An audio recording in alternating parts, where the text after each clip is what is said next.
ខ្មែរភ័យឬថៃភ័យជាងអ្នកណាក៏ភ័យហើយអ្នកដែលភ័យជាងគេគឺថៃដើម្បីច្រានចោលនៅទំនួលខុសត្រូវក្នុងការសងការខូចខាតមកលើកម្ពុជាថៃប្រើយុទ្ធសាស្ត្រគំរាមបំបែកសាមគ្គីបំបាក់កម្លាំងដោយបញ្ចេញអាវុធទំនើបសឹងតែគ្រប់មុខដើម្បីបង្អួតបង្ហាញនិងកំញាញខ្មែរឲ្យភ័យខ្លាចនិងព្រមចុះចាញ់ថៃផងខ្លួនជ្រៅនឹងការកសាងកំហុសពីចំនួនបិទព្រំដែនឯកតោភាគីដែលដោះស្រាយមិនចេញជាមួយពលរដ្ឋថៃคล้ายជាឧក្រិដ្ឋកម្មសង្គ្រាមទៅវិញថៃខ្លាចជាងគេគឺអ្នកលូកដៃជួយខ្មែរថៃកំញាញ់ចិនបញ្ចេញអាវុធអាមេរិកកូរ៉េថៃកំញាញ់អាមេរិកធ្វើជាស្និទ្ធស្នាលនឹងចិនធ្វើម៉េចកុំឲ្យមហាអំណាចទាំងពីរជួយខ្មែរបានថៃយកលេសច្រានចោលការចរចាម្ដងហើយម្ដងទៀតព្រោះគេដឹងថាចរចាមិនឈ្នះខ្មែរនឹងកាន់តែបង្ហាញថាគេមិនខ្លាចទាំងចិននិងអាមេរិកព្រោះដើម្បីកុំឲ្យនរណាមួយអាចលូកដៃជួយខ្មែរបានថៃមានប្រយោជន៍ច្រើនឲ្យពួកមហាអំណាចជាងខ្មែរយ៉ាងណាក៏គេត្រូវទុកមុខឲ្យថៃមុនដែរតែយុទ្ធសាស្ត្រសម្លុតគំរាមបង្ហាញបង្អួតសាច់ដុំប្រើសិលវេទមន្តអស់ពីខ្លួននេះ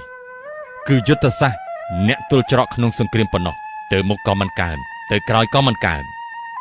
ថៃធ្វើសង្គ្រាមជាមួយខ្មែរបែបវង្វេងផ្លូវមិនមានគោលដៅច្បាស់លាស់វ័យប្រហារទាំងទាហាននិងស៊ីវិលថៃវាយតបថ្មើរជើងខ្មែរមិនបែកវាដូរទៅបំភ័យស៊ីវិលវិញថៃបំផ្លាញហេដ្ឋារចនាសម្ព័ន្ធសាលារៀនសាសនា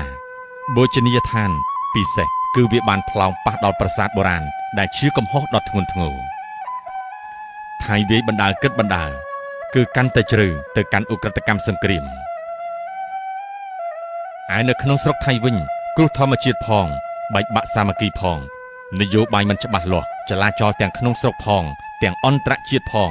ពាណិជ្ជកម្មការទូតបញ្ហាក្នុងការរៀបចំស៊ីហ្គេមជាពិសេសឧស្សាហកម្មនាំចេញការវិនិយោគក្នុងស្រុកសេដ្ឋកិច្ចថៃដាំក្បាលចុះមិនទាន់ដោះស្រាយឲ្យពលរដ្ឋថៃខ្លួនឯងផងព្រមគ្នានេះដែរក៏ត្រូវដោះស្រាយបញ្ហាសង្គ្រាមជាមួយខ្មែរត្រូវសងការខូចខាតមកខ្មែរផងបាក់មុខលើឆាកអន្តរជាតិផងដូច្នេះហើយទើបថៃផងខ្លួនដល់លែងខ្វល់ពីការខុសច្បាប់សង្គ្រាមអន្តរជាតិអីទៀតហើយគឺធ្វើយ៉ាងណាបំភ័យខ្មែរបំផ្លាញខ្មែរឲ្យខ្មែរខ្លាចសុំចុះចាញ់និងព្រមទទួលខុសហើយថៃអាចរួចពីទំនួលខុសត្រូវលើឧក្រិដ្ឋកម្មសង្គ្រាមនេះផងនិងយកមុខសម្រាប់ឲ្យពលរដ្ឋគេអស់ចិត្តផងអ្វីដែលថៃគិតមិនដល់ថៃវាយតបថ្មើរជើងខ្មែរមិនបែកសោះខ្មែរមិនត្រឹមតែមិនប៉ះពាល់សេដ្ឋកិច្ចច្រើនទេថែមទាំងជំរុញផលិតផលក្នុងស្រុកឲ្យដំណើរការរលូនជាងពេលណាទាំងអស់ខ្មែរសាមគ្គីគ្នាជាទ័ពស្បៀងសម្រាប់កងទ័ពនិងអ្នកភៀសសឹកជួយសម្រួលបន្ទុករាជរដ្ឋាភិបាលទេសចរបរទេសងាកមកចាប់អារម្មណ៍ខ្មែរជាងកាលកន្លងទៅដែលថៃតែងតែបញ្ជាភ្ញៀវមិនឲ្យមកលេងកម្ពុជាកាន់តែល្បីខណៈពេលជាមួយគ្នានឹងការបើកសម្ពោធប្រលានយន្តហោះថ្មីកម្រិត F4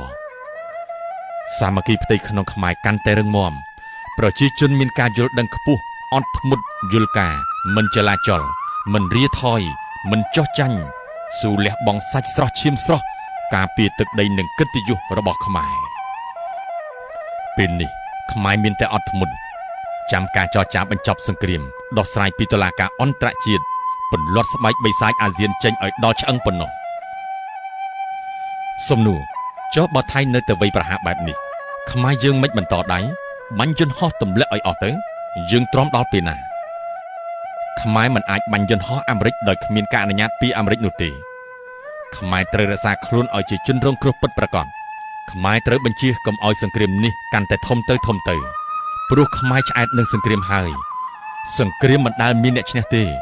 មានតែអ្នកណាខាតច្រើនជាងនិងតិចជាង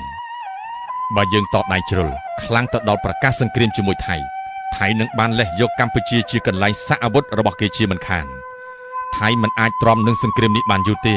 ទាំងចំណាយក្នុងសង្គ្រាមនេះផ្ទាល់មួយថ្ងៃអាចអស់$100 លានអាមេរិកទាំងគ្រោះធម្មជាតិទាំងសេដ្ឋកិច្ចក្នុងស្រុកផងពាណិជ្ជកម្មអន្តរជាតិផង